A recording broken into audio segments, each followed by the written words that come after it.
SN2 mechanism. Student SN2 mechanism क्या होता है? एस तो आपको पता है किस लिए होता है, for substitution reaction, N for nucleophilic, और टू यहाँ पर किस लिए यूज होगा, टू होगा बाय मालिक्यूलर। टू किस लिए यूज होगा यहाँ पर, बाय मालिक्यूलर। अब ये बाय मालिक्यूलर क्यों इसका नाम रखा जाता है, यानी ऐसे nucleophilic substitution reaction, bimolecular substitution reaction जो कंप्लीट होते हैं सिंगल स्टेप में, उनको हम क्या कहते हैं, SN2 मैकेनिज्म। इसमें अटैक ऑफ न्यूक्लियोफाइल और departure of leaving group same he step में होते हैं, एक ही स्टेप होता है इसमें, यानी एक ही स्टेप में न्यूक्लियोफाइल अटैक करेगा और एक ही स्टेप में लिविंग ग्रुप डिपार्ट कर देगा। अब इसमें एक चीज़ बनती है जी, ट्रांजिशन स्टेट। कैसे बनेगी ये देखें, न्यूक्लियोफाइल ने अटैक किया कार्बन पे, क्योंकि इधर से हैलोजन ने क्या ले लिया था, इलेक्ट्रॉन पेयर ले लिया, तो इस पे पॉजिटिव चार्ज आ गया, जिसकी वजह से न्यूक्लियोफाइल ने इस पर अटैक कर दिया। अब यहाँ पर ये सूरत हाल बन जाती है, कार्बन के आगे पीछे दो जो आ जाते हैं, ऐसे ग्रुप आ जाते हैं जिनकी इलेक्ट्रोनेगेटिविटी ज़्यादा होती है। ये जो बनी है ये है ट्रांजिशन स्टेट।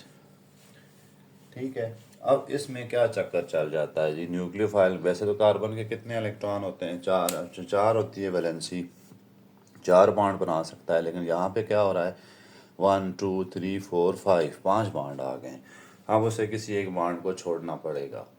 ठीक है, तो फिर होता क्या है कि जो हैलोजन होते हैं वो तो वैसे ही छोड़ के जाने वाले ग्रुप होते हैं, तो कार्बन फिर क्या करता है, ये सोचता है कि हैलोजन को छोड़ देता हूँ और न्यूक्लियोफाइल को रख लेता हूँ मैं। इसलिए फिर कार्बन जो है वो हैलोजन को रिमूव कर देता है, यानी कि पुश कर देता है। वैसे न्यूक्लियोफाइल जो होता है ना, वो पुश कर रहा होता है हैलोजन को और इसको यहाँ से बाहर निकाल देता है। ठीक है, तो दो 5 बॉन्ड तो कार्बन को बर्दाश्त नहीं है, इसलिए वो क्या करता है, एक बॉन्ड को ख़त्म कर देता है। कैसे ख़त्म करेगा, ये हैलोजन जो है वो बाहर चला जाएगा और बाकी क्या बचेगा, Nu, ये क्या है, CH3 प्लस X माइनस। अब स्टूडेंट यहाँ देखें, हैलोजन तो चला गया बाहर हैलाइड आयन बन के, न्यूक्लियोफाइल बैक साइड से आके अटैच हो गया। उसके बाद यहाँ दूसरी बात क्या देखें, ये स्लो स्टेप है और फास्ट स्टेप, दोनों स्टेप हैं। ठीक है, एक ही स्टेप होता है, इसी को स्लो और फास्ट दोनों कहते हैं। चूँकि इस स्टेप में न्यूक्लियोफाइल भी है और अल्काइल हैलाइड यानी लिविंग ग्रुप जो होता है, या सबस्ट्रेट सॉरी, वो भी है, दोनों इस रिएक्शन में इन्वॉल्व हैं। इसलिए ये रिएक्शन क्या होगा फिर, इस पे रेट ऑफ रिएक्शन किस पे डिपेंड करेगा, कंसंट्रेशन ऑफ न्यूक्लियोफाइल पे भी और इस पे भी, क्योंकि स्लो स्टेप में क्या है, दोनों चीज़ें इन्वॉल्व है ना। तो इसलिए इसको कहा जाता है बाय मालिक्यूलर, दो मालिक्यूल इन्वॉल्व हैं स्लो स्टेप में, रेट डिटरमाइनिंग स्टेप में। इसको रेट डिटरमाइनिंग स्टेप भी कहते हैं, आपने फर्स्ट ईयर में इसको देखा हुआ है, RDS, रेट डिटरमाइनिंग स्टेप। तो SN2 मैकेनिज्म फिर क्या हुआ, bimolecular nucleophilic substitution reaction which complete in one step, single step में जो कंप्लीट होता है उस स्टेप को हम क्या कहते हैं, SN2 मैकेनिज्म। ठीक हो गया। अब यहाँ पर इसका हम देखते हैं रेट ऑफ रिएक्शन जो है वो डिपेंड करता है कि स्लो स्टेप में कितनी चीज़ें इन्वॉल्व हैं। ये देखें, ये स्लो स्टेप है और इसमें कितनी चीज़ें इन्वॉल्व हैं, दो चीज़ें इन्वॉल्व हैं, एक न्यूक्लियोफाइल है और एक अल्काइल हैलाइड है। लिहाजा रेट ऑफ रिएक्शन डिपेंड करेगा न्यूक्लियोफाइल की कंसंट्रेशन पे और अल्काइल हैलाइड की कंसंट्रेशन पे। ठीक है, यानी एक की भी कंसंट्रेशन डबल कर देते हैं किसी एक की भी, तो रेट ऑफ रिएक्शन डबल हो जाएगा। अगर मैं न्यूक्लियोफाइल कंसंट्रेशन डबल करता हूँ रेट ऑफ रिएक्शन तब भी डबल। अगर मैं अल्काइल हैलाइड की कंसंट्रेशन डबल करता हूँ तब भी रेट ऑफ रिएक्शन डबल। उसके बाद दूसरी बात जो होती है, इसकी हेडिंग आप देते होते हैं रिएक्शन काइनेटिक्स। यहाँ थ्योरी लिखने का टाइम नहीं, मैं सिंपली बता रहा हूँ कि rate of SN2 mechanism directly proportional to concentration of alkyl halide and concentration of nucleophile because both are involved in rate determining step। दूसरी चीज़ जो होती है इनमें स्टेरियो केमिकल एविडेंस।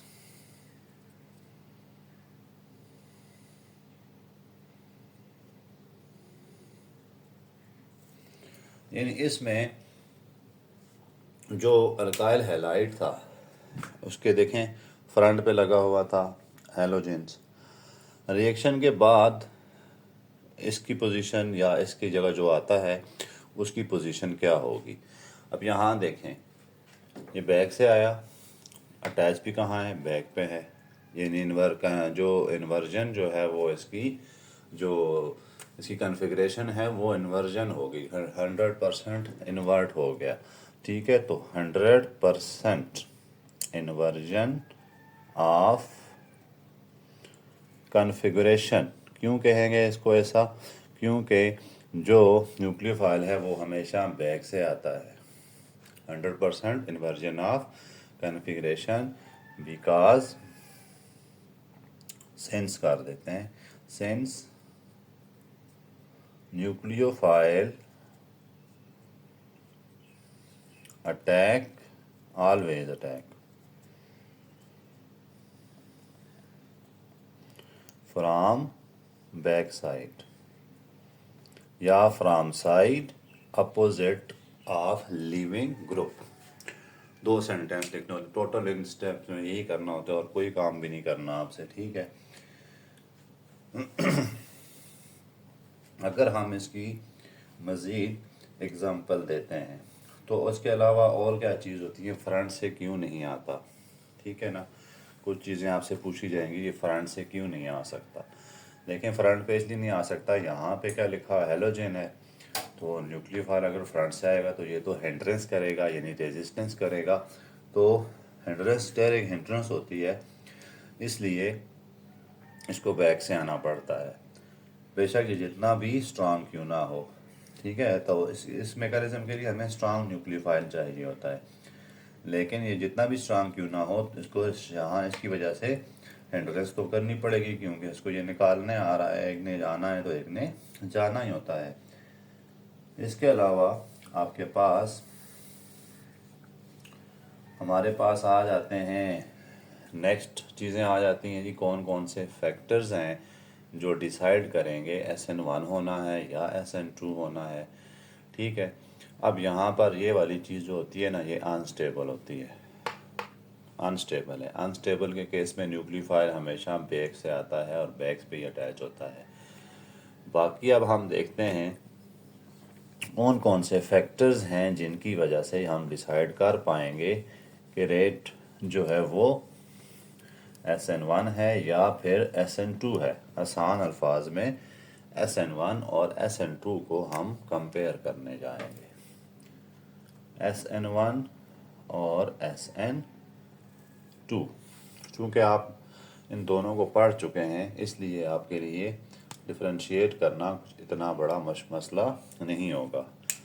अब SN1 कब होता है? जब आपके पास बल्की ग्रुप हों। ग्रुप कौन से हों जी? बल्की अल्काइल हैलाइड होंगे तो फिर SN1 मैकेनिज्म आएगा। बल्कि का मतलब क्या होता है कि ऐसे अल्काइल हैलाइड जिनमें कार्बन 2-3 कार्बन से अटैच होते, जैसे CH3 और ये आपके पास कोई X है, ये 3 डिग्री अल्काइल हैलाइड है। इसमें अब देखें बल्की ग्रुप है तो बल्कि ग्रुप में ये होगा कि जो न्यूक्लियोफाइल है वो हमेशा इधर आ ही नहीं सकता, ना इधर से आ सकता है ना इधर से आ सकता है। तो फिर क्या होता है, जो सॉल्वेंट होता है, सॉल्वेंट इसको आयोनाइज कर देता है। सॉल्वेंट क्या कर देगा, आयोनाइज CH3। अब इसको आयोनाइज होने के बाद ही फिर जो है वो डिसीजन होता है कि यहाँ पर जो न्यूक्लियोफाइल ने कहाँ पे आना है। ठीक है, ये अगर स्टेबल होती है, ये चीज़ अगर स्टेबल होगी तो फिर न्यूक्लियोफाइल जो है वो अटैक कर पाएगा और SN1 मैकेनिज्म होगा। ठीक है, तो यहाँ पर स्टेरिक हिंड्रेंस बहुत ज़्यादा होती है। स्टेरिक हिंड्रेंस ज़्यादा होगी तो फिर SN1 मैकेनिज्म आएगा। अब देखें, पहला जो आपके उस बुक में लिखा होता है फैक्टर, वो है nature of electrophile. Nature of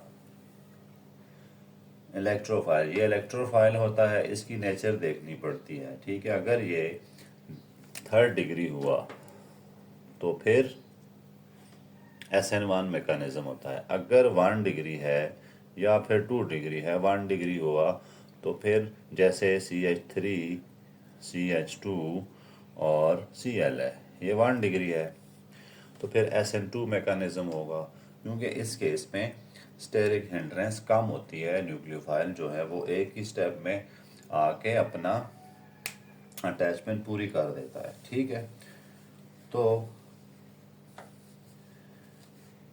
अब आपसे अगर पूछा जाता है किस केस में जो है SN1 मैकेनिज्म फेवर करेगा, किस में 2, तो अगर नेचर ऑफ आपने पहली देख देनी है इलेक्ट्रोफाइल यानी कि अल्काइल हैलाइड, तो इस केस में क्या होना है, इस केस में बल्कि ग्रुप जो हैं वो SN1 को या टेर्शियल अल्काइल हैलाइड क्या करेंगे, SN1 को फेवर करते हैं, और सेकेंडरी जो है या प्राइमरी जो है वो SN2 को फेवर करेंगे।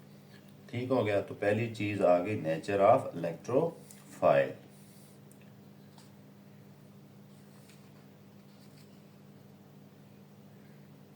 दूसरी चीज आ जाती है न्यूक्लियोफाइल की नेचर।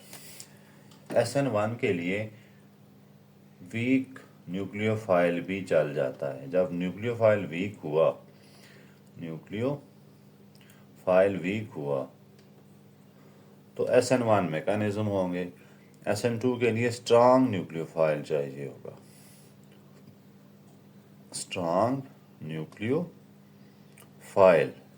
क्यों? क्योंकि देखें, सपोज करें यहाँ पर न्यूक्लियोफाइल ने आना है। अब ये जो ग्रुप है ये इसको कुछ ना कुछ तो रेजिस्टेंस शो करेगा ना। अगर ये ग्रुप इससे ज़्यादा स्ट्रांग है तो फिर न्यूक्लियोफाइल जो है वो तो नहीं कर पाएगा, इसको रिप्लेस नहीं कर पाएगा, डिस्प्लेस नहीं कर सकता, खुद जो है वो इसकी जगह नहीं ले सकता। इसलिए इसको स्ट्रांग होना चाहिए। इस केस में वीक भी चलता है, क्योंकि कार्बोकेटाइन जब बन जाते हैं तो फिर तो उसके पास कोई भी न्यूक्लियोफाइल आ सकता है जो फ्रंट से आए या बैक से आए, क्योंकि उसमें फिर उसका हैलोजेंस का रोल तो ख़त्म हो जाता है। तो वीक न्यूक्लियोफाइल हुए तो फिर क्या होगा, SN1, और वीक स्ट्रांग हुए तो फिर क्या होगा, SN2। ठीक है, तो स्ट्रांग न्यूक्लियोफाइल कौन कौन से हैं जी, OH आइन, साइनाइड आइन हो गए हैं, 2-3 और आप याद कर लें, आयोडाइड आइन कर सकते हैं आप।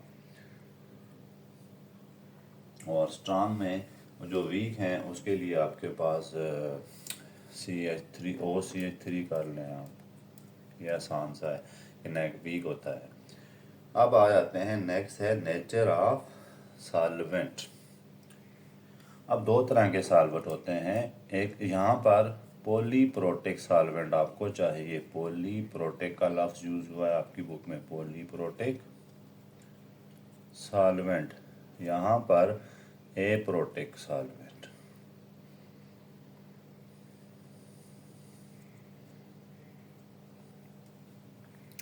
तो पॉलीप्रोटिक सॉल्वेंट करता क्या है,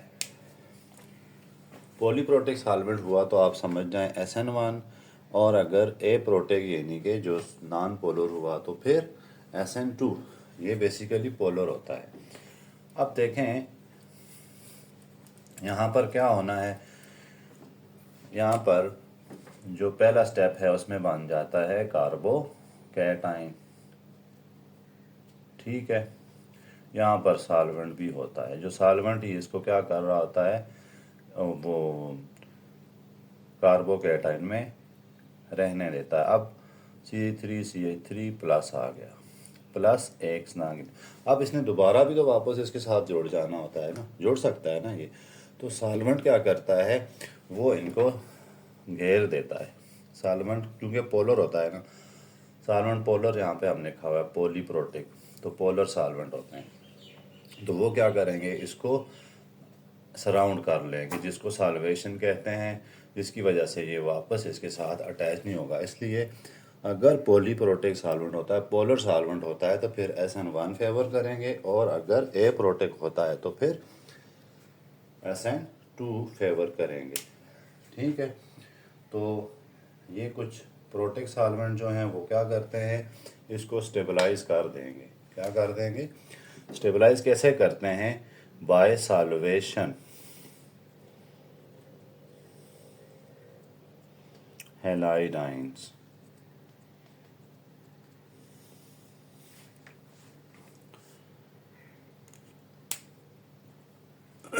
ठीक है। तो ये इन दोनों में डिफरेंस था, इसमें मज़ीद भी डिफरेंस देख लेते हैं। अच्छा जी, ये तो खैर हमने कंपेयर किया था कि ये चीज़ें होंगी तो क्या बनेगा। SN1 कब होता है, जब टर्शियल काइल हैलाइड आएंगे, ठीक है। और SN2 कब होता है, जब प्राइमरी अल्काइल हैलाइड आते हैं। इसी तरह वीक न्यूक्लियोफाइल हुआ तो SN1 मैकेनिज़्म, स्ट्रॉन्ग न्यूक्लियोफाइल हुआ तो SN2 मैकेनिज़्म। क्योंकि इसको यहाँ पर एक ही स्टेप में ट्रांजिशन स्टेट बनानी होती है, तो ट्रांजिशन स्टेट बनाने के लिए इसका स्ट्रांग होना ज़रूरी है। और तीसरा क्या है, पॉलीप्रोटिक सॉल्वेंट, ठीक है। अब इसमें देखें वीक न्यूक्लियोफाइल ही, क्योंकि कार्बोकैटाइन बननी होती है, जस्ट आके अटैच होना है उसने, तो उसके लिए वीक न्यूक्लियोफाइल ही चाहिए, क्योंकि इसका काम तो नहीं होता ना इसको बाहर निकालना, बल्कि इसका काम होता है अटैच करना, अटैक करना आकर। यहाँ पर न्यूक्लियोफाइल जो है इसको बॉन्डिंग के थ्रू बाहर भी कर देता है, इसलिए स्ट्रॉन्ग न्यूक्लियोफाइल चाहिए। और पॉलीप्रोटिक या प्रोटिक सॉल्वेंट जो होते हैं, पोलर सॉल्वेंट इनको कह सकते हैं आप, पोलर सॉल्वेंट जो हैं वो कार्बोकैटाइन को स्टेबलाइज करते हैं। इसलिए अगर कार्बोकैटाइन होते हैं, पॉलीप्रोटिक सॉल्वेंट होंगे तो SN1 मैकेनिज्म, और अगर एप्रोटिक होंगे तो SN2 मैकेनिज्म।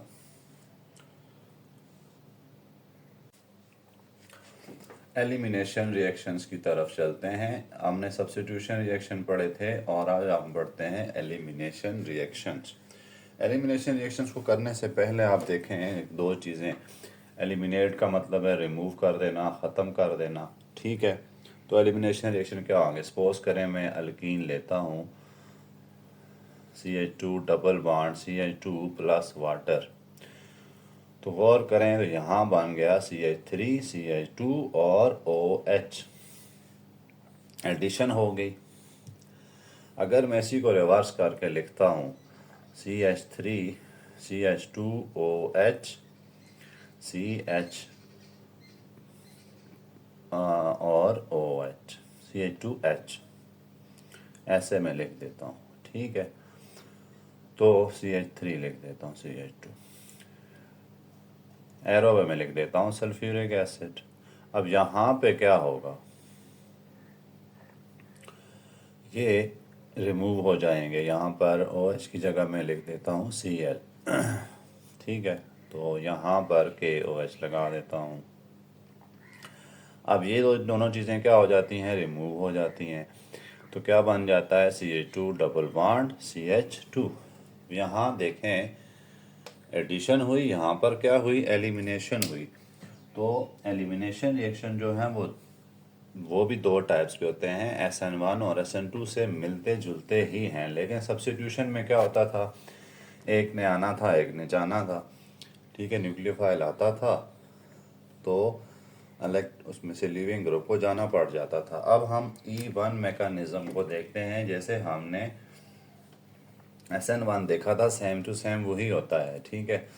इसमें भी दो स्टेप होते हैं, लेकिन स्लो स्टेप में ये वन जो किस वजह लिखा जाता है, स्लो स्टेप में कितने रिएक्शन इन्वॉल्व है, ये 1 और 2 उस चीज़ को रिप्रेजेंट करते हैं। यहाँ 1 लिखा है तो इसका मतलब है कि स्लो स्टेप में एक ही चीज़ इन्वॉल्व है। इसमें भी देखें उसी तरह होगा जैसे SN1 में होता था। BR लिख देते हैं, चलें आपकी बुक में BR है। तो होना क्या है, स्लो आयनाइजेशन होगी और ये कार्बोकैटाइन बन जाएगा। ठीक है, इसमें भी वही काम हुआ जो उधर हुआ था, कार्बोकैटाइन बन गया। उसके बाद यहाँ पर थोड़ी सी रीअरेंजमेंट हमने शो करनी है। वो कैसे करेंगे, जैसे हमने हाइपर कॉन्जुगेशन में मैंने आपको बताया था कि क्या होता है। इसको मैं लिख देता हूँ CH3, इसको मैं लिख देता हूँ CH3, इस पे लिख देता हूँ प्लस चार्ज, यही चीज़ मैं लिख रहा हूँ। और इस एंड वाले को मैं कुछ ऐसे लिख देता हूँ। ठीक हो गया। अब एक हाइड्रोजन इसमें से रिमूव हो जाएगा, ये हाइड्रोजन रिमूव होके बांड दे के चला जाएगा। ठीक है, और इस पॉजिटिव चार्ज को क्या कर देगा, कंपनसेट कर देगा। अब इसके लिए कौन आएगा जी, बेस आएगा। बेस ने आना है और इसने इसको जो हाइड्रोजन आयन बनना है उसको ले जाएगा। ठीक है, अब बाकी देखें, ये बांड जो है इधर क्या हो गया, डबल हो गया, क्योंकि इस पॉजिटिव को ख़त्म करने के लिए यहाँ हाइपर कॉन्जुगेशन के थ्रू ये बांड इधर शिफ्ट हो गया। अब यहाँ पर क्या है, 2 अलग हाइड्रोजन बच गए हैं। ये चीज़ें बाकी एज इट इज़ CH3 और CH3 प्लस BH। तो सेम टू सेम SN1 का मेकानिज़म है वहाँ पे, और यहाँ पे क्या फ़र्क है, वहाँ पर न्यूक्लियोफाइल आके अटैच हो जाता था। यहाँ पर क्या हो रहा है, जो बीटा हाइड्रोजन है वो रिमूव हो रही है। ठीक है, अब ये जो कार्बन होता है ना, इसके साथ इसको अल्फ़ा कार्बन कहते हैं। इसके साथ कोई भी कार्बन है वो बीटा कार्बन होगा, और उसकी हाइड्रोजन को क्या कहेंगे हम, बीटा हाइड्रोजन। इसीलिए इस रिएक्शन को बीटा एलिमिनेशन रिएक्शन भी कहते हैं, क्योंकि बीटा हाइड्रोजन यहाँ से रिमूव हुई है। ठीक है, ये तो आपको याद होना चाहिए। ये अल्फ़ा कार्बन है, इसके साथ जितने भी कार्बन हैं वो सारे के सारे बीटा हैं। ये भी बीटा है, ये भी बीटा है, ये भी बीटा है। तो बीटा हाइड्रोजन यहाँ से रिमूव हुई है। नेक्स्ट स्टेप में जब बीटा हाइड्रोजन रिमूव होगी तो फिर ऐसे स्टेप, ऐसे एलिमिनेशन रिएक्शन कहेंगे बीटा एलिमिनेशन रिएक्शन। ये भी वीक बेस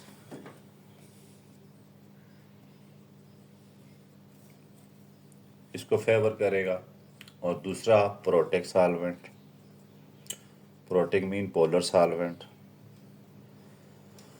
प्रोटिक सॉल्वेंट क्यों करता है, जैसे बताया कार्बोकैटायन जब बनता है तो फिर दोबारा भी तो अटैचमेंट हो सकती है ना, ये रिवर्सिबल रिएक्शन है।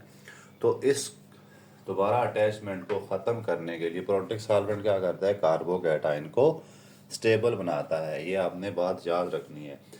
SN1 में भी यही था, SN2 में भी यही हो रहा है, तो दोनों में सेम है। अब इसमें रेट ऑफ रिएक्शन क्या लिखेंगे हम,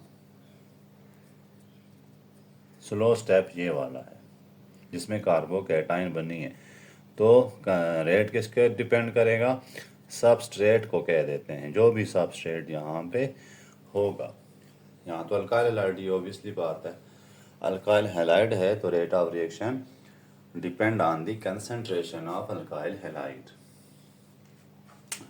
ठीक है, देखें E1 में क्या होगा, पहले स्टेप में कार्बोकैटायन बनता है, दूसरे स्टेप में थोड़ी सी रीअरेंजमेंट होती है हाइपर कॉन्जुगेशन के थ्रू। ये हाइड्रोजन अपना इलेक्ट्रॉन जो है इसको दे देता है, p ऑर्बिटल इसका खाली हुआ पड़ा होता है तो उसको दे देता है। अब ये हाइड्रोजन बच, इस हाइड्रोजन को फिर बेस अपने साथ ले जाता है और यहाँ पर डबल बॉन्ड आ गया। उसके बाद हम चलते हैं E2। आसान से रिएक्शन है स्टूडेंट्स, कुछ भी नहीं है। E2 E2 अब आया तो इसका मतलब है दो मॉलिक्यूल इन्वॉल्व हैं स्लो स्टेप में। जैसे SN2 में एक ही स्टेप में क्या होता था, डिपार्चर भी होती थी और एक ही स्टेप में वो सब्स्टिट्यूशन भी हो जाती थी। यहाँ पर भी वही काम है। हम ले लेते हैं कोई प्राइमरी अल्काइल हैलाइड,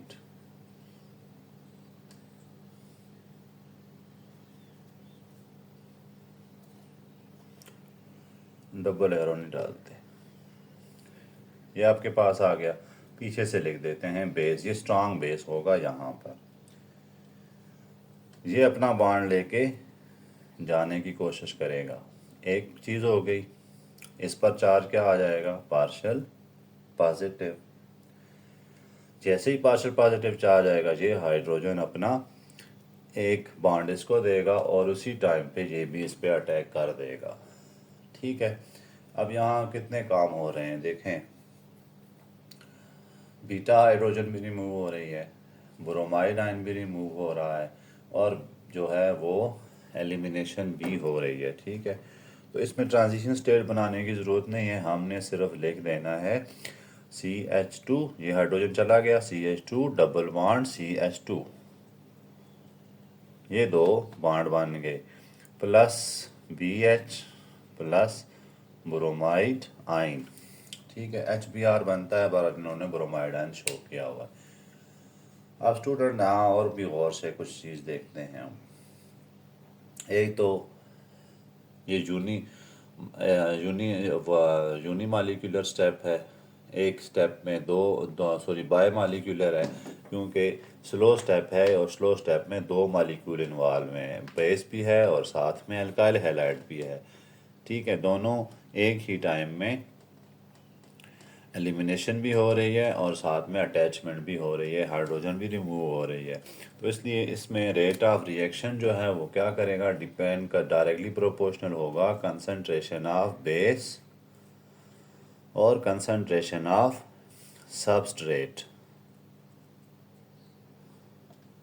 आप और सोचें तो SN2 में भी कुछ ऐसा ही था। ठीक है, तो इस रिएक्शन में क्या होता है, स्ट्रांग बेस चाहिए होता है। बेस कैसा होना चाहिए, स्ट्रांग बेस, और सॉल्वेंट कैसा होना चाहिए, एप्रोटिक सॉल्वेंट। तो आपने दोनों जो हैं SN1 E1 सेम ही होते हैं, सिर्फ इसमें एलिमिनेशन उसमें सब्स्टिट्यूशन होती है। इसी तरह E2 और SN2 भी सिमिलर है। दोनों के लिए देखें, यहाँ स्ट्रांग बेस चाहिए, वहाँ पे स्ट्रांग न्यूक्लियोफाइल चाहिए था। इसी तरह उधर एप्रोटिक सॉल्वेंट चाहिए था, नॉन पोलर सॉल्वेंट, यहाँ पे भी नॉन पोलर सॉल्वेंट चाहिए। ठीक है, तो नॉन पोलर सॉल्वेंट कौन कौन से हो सकते हैं, जैसे एसीटोन है, एसीटोन। इसी तरह DMSO, डाईमिथाइल सल्फर ऑक्साइड, ये भी आपके हो सकते हैं। तो ये दो E1 और E2 थे, इन दो को आपने कंपैरिजन के लिहाज से करना है या फिर आपने इसकी डिफरेंशिएशन करनी है। अब हम SN और E की कंडीशंस चेक करते हैं। Conditions for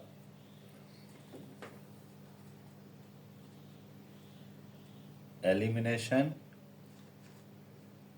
reaction and substitution reaction या SN reaction, nucleophilic substitution reaction. तो पहली जो चीज़ है वो है प्राइमरी अल्काइल हैलाइड।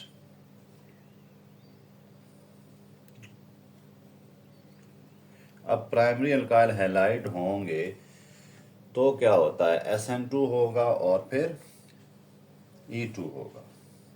ठीक है, प्राइमरी अल्काइल हैलाइड हुए तो स्ट्रांग इलेक्ट्रो, पहले देखते हैं स्ट्रांग न्यूक्लियोफाइल। स्ट्रांग न्यूक्लियोफाइल तो ये हमें देगा E2 और SN2। To mechanism.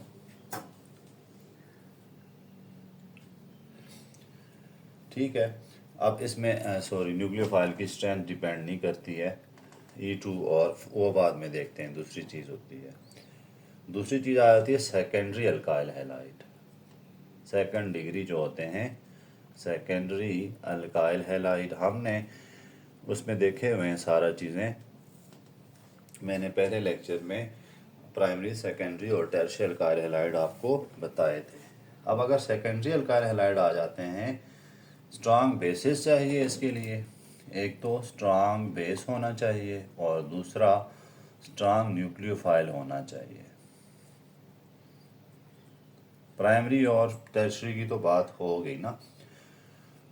अगर ये होते हैं तो फिर SN2 और E2 रिएक्शन फेवर करेंगे।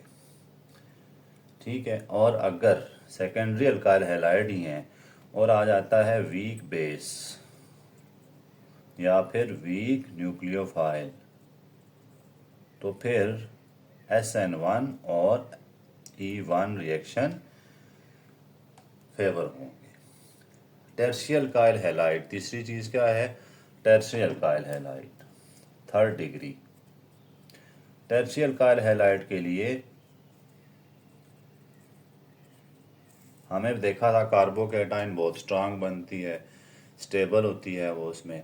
तो टर्शियरी अल्काइल हैलाइड हमेशा E1 और SN1 को फेवर करेंगे। ठीक है, तो इसमें स्ट्रांग बेसिस हो गया तो फिर मसला आ जाता है, स्ट्रांग बेस हुआ तो फिर हमारे पास E2, और अगर वीक न्यूक्लियोफाइल हुआ तो SN1, वीक न्यूक्लियोफाइल E1 होगा। क्योंकि स्ट्रांग न्यूक्लियोफाइल क्या करेगा, वो तो हाइड्रोजन को लेके चला जाएगा और इस तरह एलिमिनेशन रिएक्शन आ जाते हैं। वीक न्यूक्लियोफाइल के लिए वीक न्यूक्लियोफाइल देखता है उसको कार्बोकैटाइन बना हुआ मिला तो वो उस पर अटैक कर देता है। इसी तरह सॉल्वेंट की बात आती है, तो सॉल्वेंट आपने अच्छी तरह से पढ़ लिए हैं कि पोलर सॉल्वेंट क्या करते हैं, SN2 सॉरी अपोलर सॉल्वेंट जो है वो क्या देंगे आपको, SN1 और E1। पोलर सॉल्वेंट करते क्या हैं, पोलर सॉल्वेंट स्टेबलाइज कर देते हैं। ठीक है, प्रोटेक सॉल्वेंट, पॉलीप्रोटेक कहते हैं, आपकी बुक में प्रोटेक का लफ्ज यूज हुआ है। प्रोटेक सॉल्वेंट क्या करते हैं, स्टेबलाइज कर देते हैं कार्बोकैटाइन को। जब कार्बोकैटाइन को स्टेबलाइज कर देंगे थ्रू सॉल्वेशन, तो फिर आपके पास क्या चांसेस होते हैं, SN1 और E1, क्योंकि इसमें पहले स्टेप में कार्बोकैटाइन बनती है, अगर वो स्टेबल होगी तो फिर न्यूक्लियोफाइल अटैक करेगा या बेस आएगा। जबकि ए प्रोटिक सॉल्वेंट हुए non polar, aprotic mean non polar solvent हुए, तो फिर आपके पास SN2 और E2 मैकेनिज्म फेवर करेंगे। उसके बाद तो न्यूक्लियोफाइल की अब नेचर देखते हैं। न्यूक्लियोफाइल की नेचर में क्या होता है, अगर गुड न्यूक्लियोफाइल हुआ, अटैक अच्छा करने वाला, और वीक बेस हुआ, बेस क्या हुआ, वीक, वीक बेस हमेशा SN2 को SN1 को फेवर करते हैं और E1 को फेवर करते हैं, क्योंकि उन्होंने कार्बोकैटाइन पे अटैक करना होता है। ठीक है, गुड न्यूक्लियोफाइल और वीक बेस सॉरी SN2 को फेवर करेंगे, क्योंकि इसमें उसने न्यूक्लियोफाइल ने क्या होना है, उसने आके अटैच होना होता है। जबकि जो वीक बेस न्यूक्लियोफाइल होता है और स्ट्रांग बेस होगा, वीक न्यूक्लियोफाइल और स्ट्रांग बेस। देखें ऊपर मैंने दी लिखा है strong nucleophile, good nucleophile, weak base. एक अच्छा न्यूक्लियोफाइल होगा, न्यूक्लियन लवर, न्यूक्लियस लवर होगा, लेकिन वो वीक बेस होगा। और अगर वीक न्यूक्लियोफाइल है, स्ट्रांग बेस है, तो फिर वो क्या करेगा, E2 को फेवर करेगा। इसमें 1 की बात ही कोई नहीं हुई, ठीक है। E2 की फेवर करेगा। उसकी वजह क्या होती है? स्ट्रांग बेस क्या करता है, वो फ़ौरन ही एलिमिनेशन करता है, हाइड्रोजन को नज़र आती है उसको लेके जाला जाता है, बीटा हाइड्रोजन है। जबकि वीक बेस क्या कर सकता है, वो एलिमिनेशन नहीं कर सकता, वो सिर्फ क्या कर सकता है, सब्स्टिट्यूशन ही कर सकता है या फिर अटैच हो सकता है। अब SN2 में जो है वो आपके पास वीक बेस होता है, वीक बेस क्या कर सकेगा, ज़्यादा से ज़्यादा अटैच हो सकेगा, न्यूक्लियोफाइल अच्छा होगा तो फिर लीविंग ग्रुप को साइड पे कर देगा। वीक न्यूक्लियोफाइल हुआ, स्ट्रांग बेस हुआ, तो वो फिर एलिमिनेशन को फेवर करेगा, क्योंकि वो एलिमिनेशन इजीली कर सकता है सब्स्टिट्यूशन के अगेंस्ट। याद रखिएगा, वीक बेस सब्स्टिट्यूशन अच्छी करता है और स्ट्रांग बेस एलिमिनेशन अच्छी करता है। इसके अलावा लिविंग ग्रुप की भी बात होती है, लेकिन वो आपकी बुक में नहीं है। बहरहाल अच्छा लिविंग ग्रुप हुआ तो फिर जो है वो सब्स्टिट्यूशन होती है, बैड हुआ तो फिर एलिमिनेशन होती है।